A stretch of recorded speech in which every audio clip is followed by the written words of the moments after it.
సంగీత వేడుకలో నృత్యం చేస్తూ స్టేజ్ మీదే కుప్పగోలి 23 ఏళ్ల మహిళ మృతి చెందిన ఘటన మధ్యప్రదేశ్లోని విదిశాలో చోటు చేసుకుంది. బంధువుల వివాహ వేడుకకు హాజరైన ఇందోర్కు చెందిన పర్ణీత జైన్ బాలీవుడ్ పాటకు ఉత్సాహంగా నృత్యం చేస్తూ మధ్యలోనే ఒక్కసారిగా కుప్పకూలిపోయింది. దీనికి సంబంధించిన వీడియో ప్రస్తుతం సామాజిక మాధ్యమాల్లో వైరల్గా మారింది.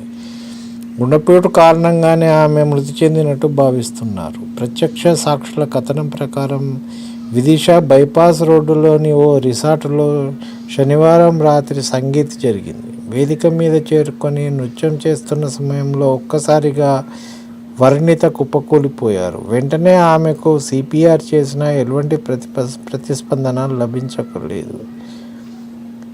ఆసుపత్రికి తరలించారు. అప్పటికే